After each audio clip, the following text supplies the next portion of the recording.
आखिरकार भाई हो शिवानी कुमारी के बाहर कैले के बाद एगो बहुत ही बड़ा फैसला और आ गई बा। एक आदमी और भी एलिमिनेशन में आ गए हुए और उनके भी बाहर जाए के पड़ी। तो भाई हो आप वीडियो के पूरा देखा। जे लोग हमारे चैनल पे यार नया बा, अब भोजपुरी के सपोर्टर बा, भोजपुरी के भाषा सुनल चाहेला तो जरूर हमारे चैनल के सब्सक्राइब करा, वीडियो को लाइक करा। चला पूरी कहानी आपके सामने एक्सप्लोर करके साफ साफ बता दिला कि आखिरकार मैटर का हो। अब की बात टॉप 5 में के निकल गई बा और टॉप 5 में गईल के बा सब बताई।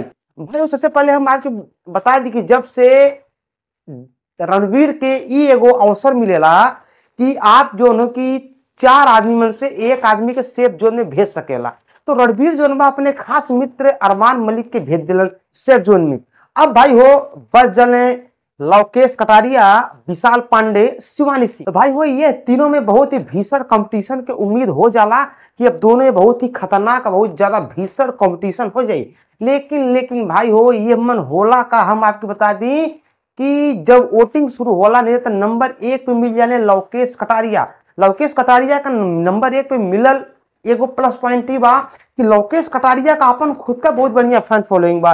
लेकिन ओकरे बाद यार एलवीस यादव का भी बहुत जो आर्मी बा वो लवकेश कटारिया के ही सपोर्ट करेले। ये हमारे कि लवकेश कटारिया और एलवीस यादव बहुत बढ़िया फैन फॉलोइंग बा। एलवीस यादव के बारे में आपको पता हुई जो पिछली बार का विनर रहलन बिग बॉस में।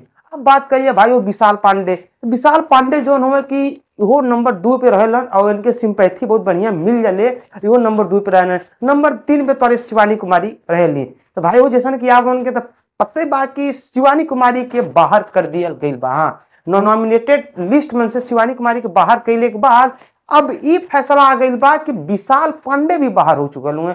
भाई हो ये तो हम यह सुनले रही रहे कि ये 3 मन से नॉमिनेट जे भइल बा, ये मन से एक ही बंदा बाहर जाई और बाकी 2 ठे अंदर जाइए टॉप 5 में। लेकिन अभी खबर सूत्रों के हवाले से आ रहा बा कि विशाल पांडे के भी बाहर कर दिया गई बा। भाई हो एकरे पीछे राज का बड़ी बात का इसके बारे में बहुत ज्यादा पता नहीं थे। लेकिन ये टॉप 5 में हम आज बता दी कि अरमान मलिक तो सबसे पहले ही पहुंच गए सेफ जोन में, लेकिन लवकेश कटारिया पहुंचल हुए और बाकी 2 जने विशाल पांडे और शिवानी कुमारी ये दोनों जने घर से बेघर हो गए हुए। एलिमिनेशन में ये सब टर्मिनेट हो गए हुए, घर से बेघर हो गए हुए। भाई वो ये सब विशाल पांडे जितना भी फैन हो सबके सुन के बहुत ही तकलीफ हो रहा बा और सब लोग कह रहा बा कि गलत हो रहा बा। और अरमान मलिक के भी नॉमिनेट में रखे के चाहत रहा है। अगर केहू के निकालल जा रहा बा तो लवकेश कटारिया के सेफ जोन में कल जाता रहा तो ये अच्छा रहा है। कहे भाई वो अरमान मलिक एगो बिग बॉस के मंच पे बहुत ही बड़ा कांड भी कर देले रहेलन। तो ये कुल देखते हुए सब लोग कहत रहा कि अरमान मलिक के यह तरीका से सेफ जोन में डालल बहुत अच्छी बात ना है, एगो एक तरफा फैसला रहा है। लेकिन भाई हो का करबा, रणवीर के पावर मिलल तो रणवीर अपने पावर के इस्तेमाल तो करबे करी और करके अरमान मलिक के सेफ जोन में ढकेल देला।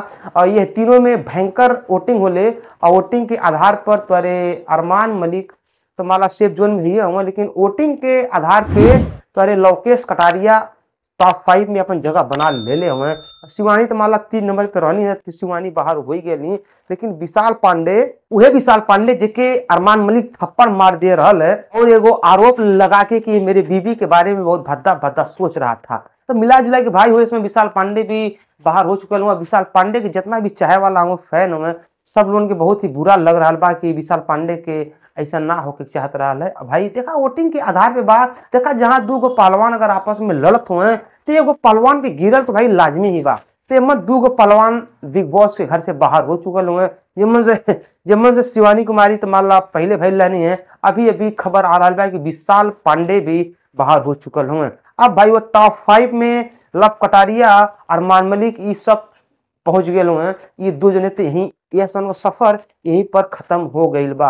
अब बतावा कि कितना लोगन के ई लग रहा बा कि गलत भइल और कितना लोग के ई लग रहा बा कि अरमान मलिक के सेफ जोन में ना डाल के लवकेश कटारिया या शिवानी कुमारी के डायरे के चाहत रहा है। आप नीचे कमेंट करा। हम भाई हो हमारे चैनल पे अगर आप लोग नया हुआ तो यार हमारे चैनल को सपोर्ट करे खातिर हमारे चैनल के सब्सक्राइब करा, वीडियो को लाइक करा। चला हम मिले थे अगले वीडियो में, तब तक के लिए नमस्कार, बाय, प्रणाम, हर हर महादेव, जय श्री राम।